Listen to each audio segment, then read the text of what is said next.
Hello students, कैसे हैं आप लोग। तो आज की वीडियो में हम पढ़ेंगे रियल नंबर का यानी फर्स्ट चैप्टर का एक्सरसाइज 1.2 शुरू से पढ़ेंगे। इससे पहले वाली वीडियो में मैंने आप लोगों को होमवर्क भी दिया था और बहुत सारे बच्चे होमवर्क किए भी होंगे। तो स्टूडेंट्स, आप लोग कमेंट में लिखिए कि कौन सा क्वेश्चन आप जो है कर पाए और कौन सा नहीं कर पाए। अगर लिखेंगे तो हो सकता है कि उन क्वेश्चन को मैं सॉल्व कराऊं, और अगर कमेंट आप नहीं लिखेंगे तो भी मैं कराऊंगा लास्ट में उन क्वेश्चनों को। तो चलिए अभी ये देखते हैं हम लोग।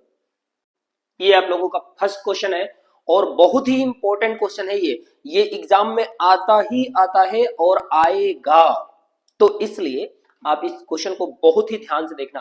Prove that √5 is irrational number.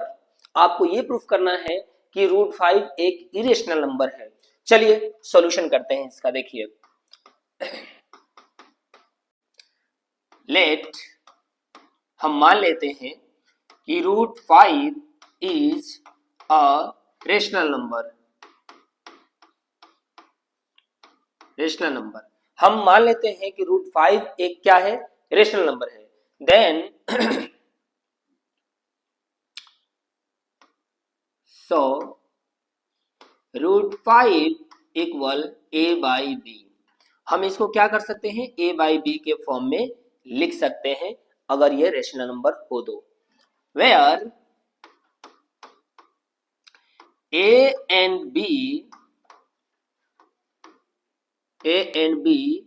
are co-prime number। अच्छा, पहले तो ये आप लोग जान लीजिए को प्राइम नंबर क्या होते हैं। वे नंबर्स जिनका HCF 1 हो, या हम ये कह सकते हैं कि वे नंबर्स जिनका एक के अलावा दूसरा कोई कॉमन फैक्टर न हो, उसे हम कहते हैं को प्राइम नंबर्स। जैसे हम लिखते हैं 3/5। अब इसका जो है ना कॉमन फैक्टर जो है क्या है, 1 है, और इसका भी कॉमन फैक्टर क्या है, 1 है, यानी HCF कह लीजिए कि 1 है। इस तरह के नंबर को हम कहेंगे को प्राइम नंबर। ठीक है, तो ये को प्राइम नंबर है। देयरफॉर A and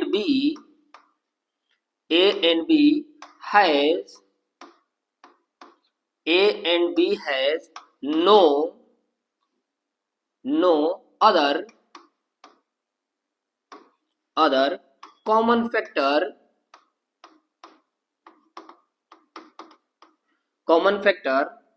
except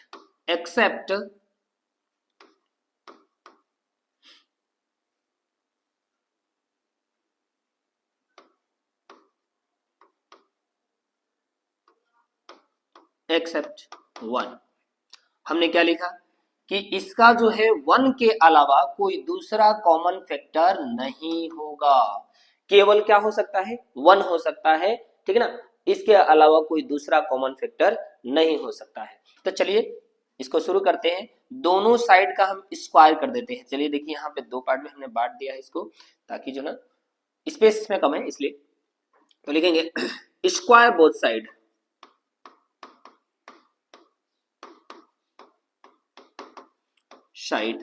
अब चलिए इसका स्क्वायर कीजिए। √5 है इक्वल a/, क्या है, b है। अब इन दोनों का हम स्क्वायर कर रहे हैं, इस साइड। अब ये हो जाएगा √5 से ये 5 क्या हो जाएगा, निकल जाएगा। ठीक है, तो ये हो जाएगा 5 equal a²/b²। Student d square को इधर लाइए। 5b² equal a²। हमारे कहने का मतलब यह है कि इसको इधर लाए तो मल्टीप्लाई में हो गया। अब सुनिए, जब कभी हम एक नंबर लिखते हैं 6 इक्वल 2 मल्टीप्लाई 3, लिखते हैं ना, इसके मतलब यह होता है कि 2 इज अ फैक्टर ऑफ 6 या 3 इज अ फैक्टर ऑफ 6, लिखते हैं ना।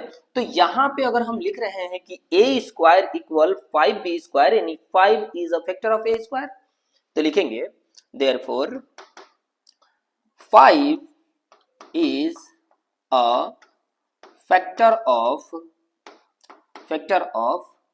a²। a² का क्या है, ये फैक्टर है। Then 5 also be a factor of A, यानी अगर ए स्क्वायर का एक फैक्टर 5 है तो ए का भी एक फैक्टर क्या होगा, 5 ही होगा। अब बात को समझिएगा बच्चों, जब हमने कहा कि 5 जो है बी ए स्क्वायर का एक फैक्टर है तो ए का भी एक फैक्टर होगा, इस तरह से हम कह सकते हैं। अब समझिए, जब ए का एक फैक्टर क्या होगा, 5 होगा, ठीक है, तो हम मान लेते हैं कि वह जो है ना कितने बार में इससे डिवाइड होगा, के बार में। लाइक ऐसे हम लिख सकते हैं कि देन ए इक्वल 5 के। क्या कहने का मतलब है कि ए जो है 5 से डिवाइड होगा के बार में, के कांस्टेंट है, ठीक है, कोई भी नंबर हो सकता है, इस तरह से। चलिए अब इसका दोनों साइड का क्या कर देंगे, स्क्वायर बोथ साइड, दोनों साइड को हम क्या कर रहे हैं, स्क्वायर कर रहे हैं, एलएचएस एंड आरएचएस दोनों को। चलिए स्क्वायर कीजिए तो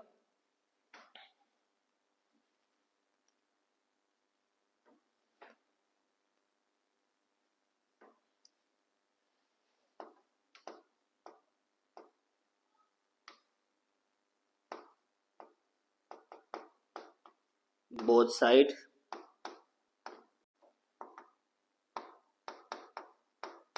दोनों साइड का हम क्या करें, स्क्वायर करें। अब चलिए यहां पे लिख दे रहा हूं मैं, ए स्क्वायर इक्वल 5 के स्क्वायर, इसमें हमने लिख दिया, ठीक है ना। अब जैसे स्क्वायर लिखे तो ए स्क्वायर की जगह पे हम यहां से, ठीक है, यहां से हम ए स्क्वायर की जगह पे लिख सकते हैं, ठीक है, क्या लिख सकते हैं, 5b स्क्वायर। तो चलिए यहां पे लिख देंगे 5b स्क्वायर, और यहां पे हम लिख दें 25 के स्क्वायर।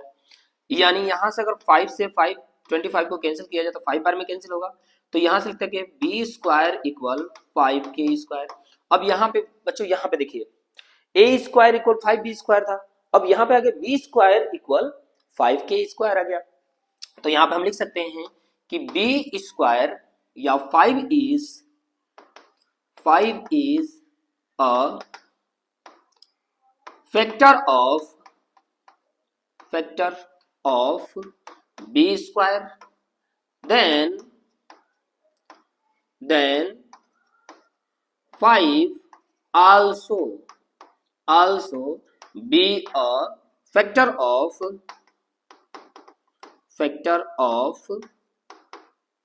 b। अब बात को समझिए बच्चों, यहां पे हमने लिख दिया कि 5 also be a factor of a, और यहां पे लिख दिया कि 5 also be a factor of b। यानी कहने का मतलब कि a और b का कॉमन फैक्टर क्या आ रहा है, 5 आ रहा है। देन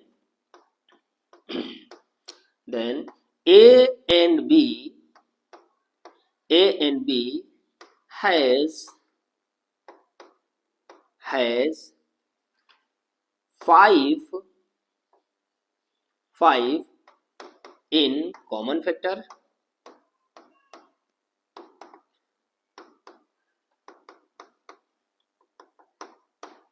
यह कॉमन फैक्टर में क्या रख रहे हैं, 5 रख रहे हैं, तब हमारा मानना क्या है, गलत है।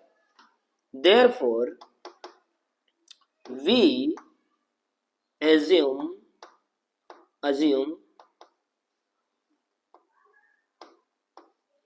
wrong।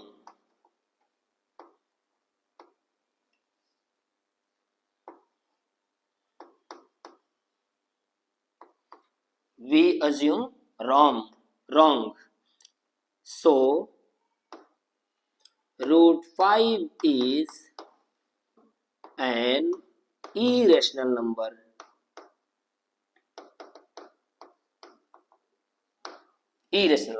तो देखिए बच्चों, हमने यहां पे कहा था कि रूट 5 क्या है, अगर रेशनल नंबर है तो हमको इसको a बाई बी के फॉर्म में लिखेंगे, where a and b has no where a and b are coprime number. और जब को प्राइम नंबर होंगे तो उसके क्या होगा, एक ही क्या होगा, जब ये को प्राइम नंबर होगा तो उसका एक कॉमन फैक्टर होगा और एक के अलावा कोई दूसरा नहीं होगा। लेकिन यहाँ पे हमने क्या प्रूफ किया कि जो ए और बी है उसका कॉमन फैक्टर क्या है, 5 है।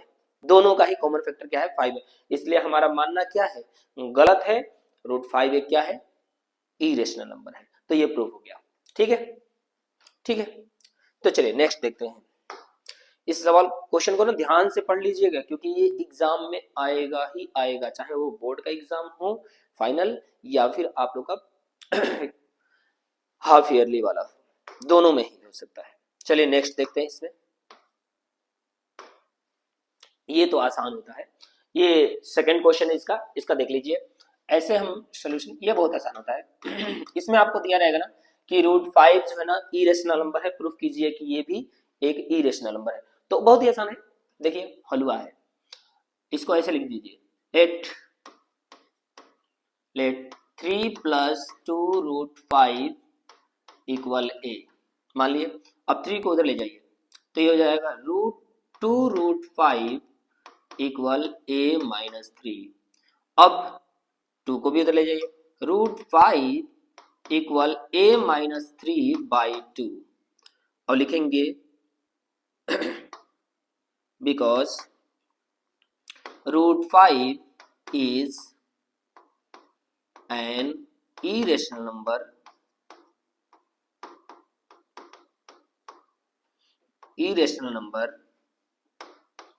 then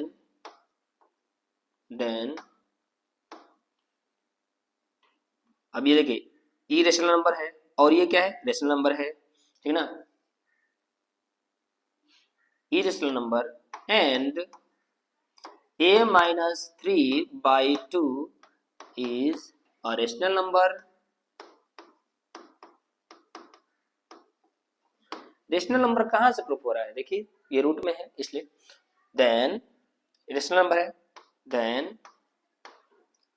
3 + 2√5 will be, या R लिखिएगा, is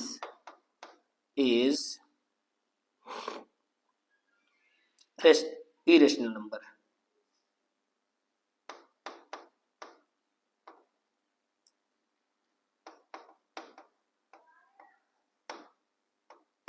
ठीक है, ये बहुत ही आसान है, ये आप आसानी से कर सकते हैं। इस तरह से आपको करना क्या है, पहले सारे नंबर्स को, रूट को छोड़ करके सारे नंबर को एक जो है ना दूसरे साइड में ले जाना है और उसे लिख देना है कि ये रेशनल है जबकि ये इरेशनल है, इसलिए पूरा क्या होगा, इरेशनल नंबर होगा। ये हो गया प्रूफ।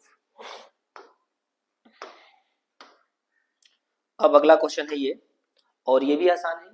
इसको कैसे करेंगे आप, जैसे मान लीजिए 1/√2 है, तो लिख दीजिएगा पहले क्वेश्चन में 1/√2 = a, इस तरह से। अब √2 को उधर ले जाइए, a को इधर ले जाइए, या फिर जो ना एक काम कीजिए, इसका रेसिप्रोकल कर दीजिए। तो रेसिप्रोकल करेंगे तो ये हो जाएगा √2 = 1/a, और यहां से आप मान सकते हैं, या ये बहुत ही आसान है। इसको आप कैसे करेंगे, पहला क्वेश्चन है 1/√2 है, तो इसको आप जो ना मान लीजिएगा a/b। अब दोनों का क्या कर देंगे, रेसिप्रोकल कर देंगे। तो रेसिप्रोकल करेंगे तो ये हो जाएगा, ये दोनों पलट जाएंगे, ये √2/1 हो जाएगा और ये हो जाएगा b/a। और यही जो ना हमने आपको पहले में बताया था कि √5 = a/b, तो बिल्कुल उसी तरह इसको कर लेंगे। अब ये b/a हो गया है, तो बिल्कुल उसी तरह कर लेंगे इसको। इस वाले क्वेश्चन में क्या करेंगे, 7√5 में, कि आपको गिवन रहेगा कि √5 एक क्या है, इरेशनल नंबर है, तो यहाँ से a मान सकते हैं आप, और ये 5 को इधर लाइएगा, 7 को इधर लाइएगा, तो ये a/, क्या हो जाएगा, 7 हो जाएगा। अब लिख देंगे कि ये क्या है, रेशनल नंबर है, जबकि ये इरेशनल नंबर है, तो ये पूरा ही क्या हो जाएगा, इरेशनल नंबर हो जाएगा। और ये तो आप खुद कर ही लेंगे, कैसे करेंगे, जैसे पिछले वाला क्वेश्चन बताया गया था वैसे ही। तो ये आई थिंक ये खत्म हो गया आप लोगों का। अब ये आ गया आप लोगों का होमवर्क, ये होमवर्क है और इसे करना है आप लोगों को, ठीक है। सारे होमवर्क जितने मैं दे रहा हूं उसे जो है ना अलग कॉपी पे कीजिएगा आप लोग, ठीक है। और मैं जो ना एक दिन सारे होमवर्क को करके दिखाऊंगा आप लोगों को, अगर आप कमेंट करेंगे तो, ठीक है ना। सारे होमवर्क करके दिखाऊंगा और उसको मैच कर लीजिएगा आप लोग कि आपने सही किया है या गलत किया है, ठीक है। तो इसमें क्वेश्चन है 1 2 3 4 5 6। अब ये हो गया चैप्टर खत्म। और मिलते हैं अब नेक्स्ट चैप्टर में। तब तक के लिए नमस्कार, आदाब, सत श्री अकाल। तो चलिए, धन्यवाद।